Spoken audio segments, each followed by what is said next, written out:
Bonjour à tous, bienvenue sur ma chaîne Grand Club FCB. Si vous êtes nouveau sur ma chaîne, n'hésitez pas à vous abonner.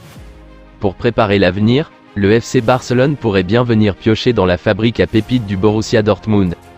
D'après les informations du journaliste turc Ekrem Konur, le club catalan a fait du jeune Paris Brunner, 17 ans, sa priorité pour le prochain mercato estival. Brillant notamment en Youth League, 3 buts, 1 passe décisive, le buteur allemand serait vu en interne comme le successeur idéal de Robert Lewandowski, 34 ans. Reste à savoir si l'actuel deuxième de Bundesliga se séparera si facilement d'un crack en devenir. Le Barça devra sortir le chéquier pour convaincre le BVB, mais aussi Paris Brunner, qui pourrait s'inspirer des parcours de Jude Bellingham, Erling Haaland ou encore Karim Adeyemi en restant un peu plus longtemps sous le maillot jaune et noir. À 26 ans, Pau Torres est un joueur clé de Villarreal depuis 4 saisons et un membre majeur de la Roja, avec qui il a été finaliste de la Ligue des Nations en 2021. Le défenseur central gauche est lié au Submarino Amarillo jusqu'en juin 2024, et ne sait pas encore de quoi sera fait son avenir, lui qui doit faire face à un intérêt récurrent du Barça et de Tottenham pour s'attacher ses services. Le FC Barcelone fait partie des clubs qui suivent Pau Torres, selon les médias espagnols, mais une éventuelle transaction pourrait s'élever à 50 millions d'euros. Le joueur a joué 25 matchs toutes compétitions confondues cette année, et affrontera en mars avec le sous-marin jaune le club belge d'Anderlecht en un huitième de finale de la Ligue Europa Conference. Arsenal et Manchester City ont aussi été liés au défenseur central par le passé. Cependant, selon Sport, le club catalan discuterait avec Villarreal depuis plusieurs mois maintenant, en vue d'un transfert lors de la prochaine fenêtre de transfert.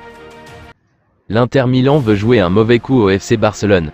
Les Italiens s'intéressent au défenseur central Inigo Martinez, sur qui le Barça a également jeté son dévolu en vue d'un transfert gratuit l'été prochain.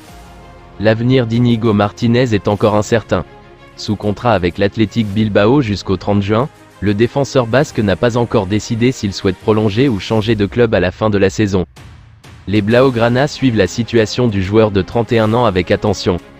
Le club catalan souhaiterait recruter l'Espagnol à coût zéro cet été, à l'image des arrivées de Christensen et Franck Kessié un an plus tôt. Outre le Barça, Martinez serait aussi dans l'agenda de l'Atlético de Madrid et Aston Villa depuis un certain temps. Plus récemment, c'est l'Inter Milan qui a également manifesté son intérêt pour le défenseur central. Le journaliste italien Marzo Barzaghi explique que les Nerazzurri considèrent Martinez comme une bonne alternative à Milan Skriniar, qui arrive aussi en fin de contrat en juin et a déjà fait savoir qu'il ne prolongerait pas. Le média espagnol Sport assure que, pour le moment, Martinez privilégie une arrivée en Catalogne. Les prochains mois seront cruciaux pour les deux parties. Des rumeurs persistantes font état d'un possible départ de Neymar du PSG cet été. Et le tohu-bohu médiatique évoque sans cesse un retour de l'enfant terrible du foot brésilien au FC Barcelone et cela devrait repartir de plus belle à l'occasion du prochain mercato estival. Actuellement blessé, le nom de Neymar revient avec insistance du côté de Barcelone et de Chelsea. Mais avantage aux Blues, qui apparaissent comme les principaux intéressés par son contrat qui court jusqu'en 2025, et seraient prêts à payer jusqu'à 60 millions d'euros pour obtenir son transfert. Et selon plusieurs rapports de la presse espagnole, si Ney venait à quitter la France, le FC Barcelone ne devrait pas être candidat pour le récupérer. Todd Boehly et Nasser Al-Khelaifi se sont bien rencontrés la semaine passée pour discuter d'un éventuel transfert de Neymar Jr. à Londres. Les Anglais voulaient connaître les conditions pour engager la star brésilienne, qui vit une période contrastée dans le club français. Certes, le joueur a de très bonnes statistiques pour la saison en cours, 17 buts et 16 passes décisives en 28 matchs joués, mais ses blessures récurrentes, et ses frasques extrasportives posent problème. Représenté par André Curie, un ancien employé du Barça, Vitor Roque est annoncé depuis plusieurs mois dans le viseur du club catalan, qui aimerait en faire la doublure de Robert Lewandowski dans un premier temps, puis son successeur. Est-ce que je me sens prêt? Oui, bien sûr. Je travaille pour cela.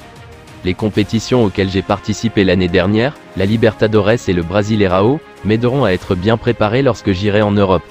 Je suis très heureux de fêter mes 18 ans, ça me permet de pouvoir jouer en dehors de mon pays. Mon objectif est de continuer à travailler avec humilité, car avec la foi en Dieu, tout va bien se passer. Et quand Sport a demandé à Vitor Roque s'il serait idéal pour lui d'apprendre aux côtés d'un joueur comme Robert Lewandowski, il a encore répondu par l'affirmative. Oui, bien sûr. Si j'avais un joueur de ce niveau à mes côtés, j'essaierai d'apprendre autant que possible. Si cela se produit, ce sera très important pour ma carrière. Ce serait une chose merveilleuse. Interrogé enfin sur le rêve que représenterait pour lui de signer au Barça, un club où beaucoup de Brésiliens ont brillé par le passé, Vitor Roque a répondu: oui, c'est un rêve non seulement pour moi mais aussi pour tout joueur en devenir. Si je finis par aller au Barça, ce sera une grande joie pour ma famille et pour moi. C'est pourquoi je dois continuer à travailler dur et espérer que tout se passe bien en temps voulu. Je vous remercie d'avoir regardé ma vidéo, n'hésitez pas à vous abonner pour plus de contenu similaire.